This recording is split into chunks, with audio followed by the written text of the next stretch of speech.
This week we finished the book of Leviticus. It's been a book where we've spoken a lot about how to be holy, how to serve God in the tabernacle that we built. And these last two Torah readings, I think that what I'd like to pull out perhaps is the way in which we build relationship with God and the way we build relationship with each other. So the first Torah reading is called Behar, about the mountain which God gave the Torah on. The Mount Sinai, the mountain, the small mountain that God gave the Torah in, was a humble small mountain. Moses goes up into the heavens. He brings down this guidebook, this Torah, this wisdom, and he teaches it to the Jewish people. Here is your guidebook. Here's how to connect to godliness in the world. Here's how to open up channels of divine energy so there'll be divine light will flood into the world. And we get to be partners to turn those taps on, to let that energy come into the world. The second Torah reading speaks about the reward, so to speak, the consequences of us turning on the taps. If we line ourselves up correctly, if we walk with God, then there'll be divine light. God will walk with us. There'll be like a partnership here. When we go back into the beginning of Genesis, when Adam was created, he prayed, and he prayed for rain. And when the rains came, all the seeds, all the grasses, all the trees, all the bushes, all the flowers, everything that was in potential that was created earlier was able to flourish and become actualized through the prayers of Adam. Because Adam prayed, then the potential that was hidden beneath the surface was able to manifest itself. So too, we have that capacity to manifest the potential holiness and godliness that is waiting to come into this world by how we act and what we do. We're a very action-based religion. We're not a religion that's only based in the synagogue or through the rabbi. Each one of us has the capacity to turn on the taps of good godliness and divine energy and bring that into the world. So God says, walk with me and I'll walk with you. You must want it. You must want a relationship with the divine. And if you want it and you toil in it, we learn about toiling in it, work at it. It doesn't happen. You have to put your energy in. You have to put your mind in. You have to take time. It takes hard work. You might not get it right away. It might not happen right away. It might not be obvious that's what you're doing. You have to keep working at it. So there's a toiling in the relationship that is part of our existence in this world, is to toil and to work and to put the time in, to put the effort in. We have to want it, we have to toil in it, and we have to be mindful. 7 times in the Torah reading, we read this word Behar, which could be interpreted as being casual. It just doesn't happen. Don't treat your relationship with God casually.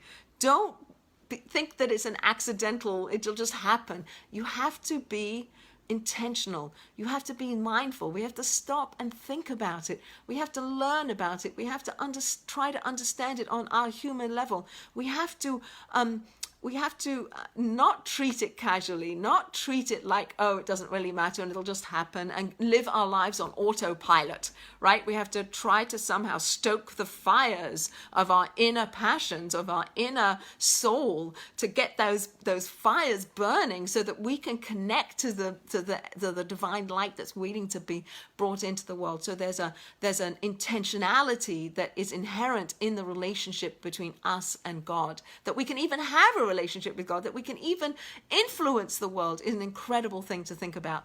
So when we speak about this week's Torah portion, is speaking to us about how to have a relationship with God. It says that we should be intentional. It says that we should be yearn for it, that we should want it, that we should work towards having it, put time and effort and hard work into it, and that there's a perception that we are independent of God, that we have the choice, we have free will to decide how to be.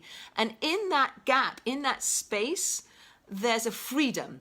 And one of the things that we learn in the first part of this Torah reading is in the Yovel year, we are enjoined to release any slaves that we may have. And I don't want to talk about slavery, but I want to talk about this concept of letting the slaves go, that they are released from any slavery that they had, and to recognize that people are free.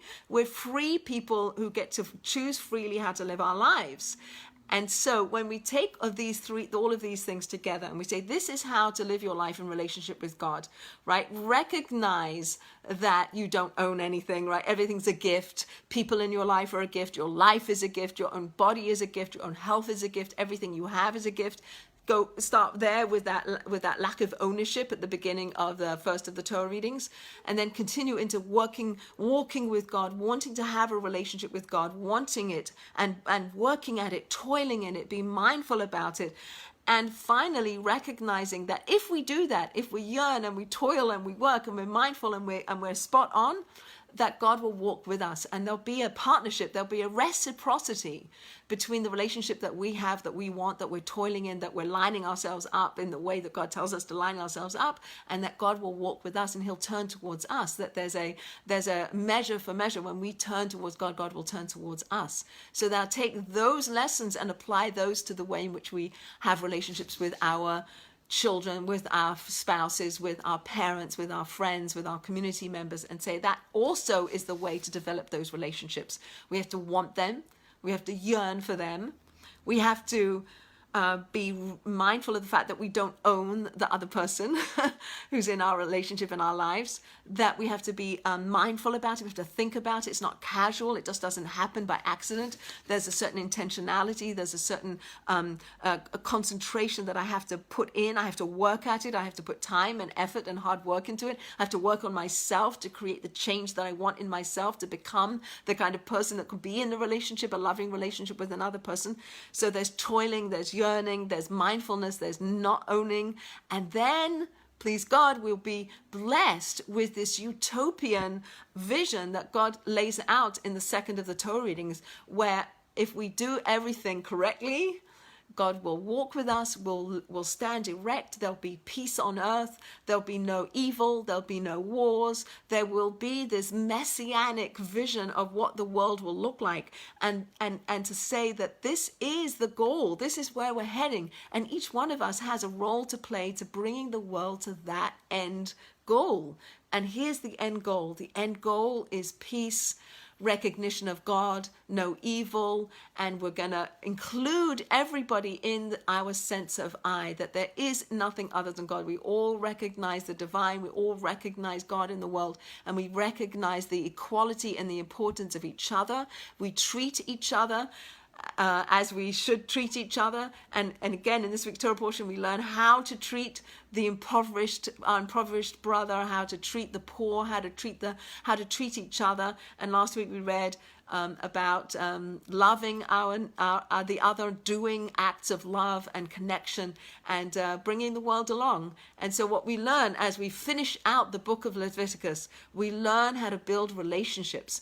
The relationships are built by us wanting them, by us toiling in them, by us being mindful of them, not treating them as rote or incidental or accidental, that very mindfully work towards creating the relationships and lining ourselves up with the ways in which God says this is how to bring the divine blessings and divine energy into the world. And here's what the end goal is: peace, harmony, love, and oneness of God will be apparent to all. And may we see those days in our days.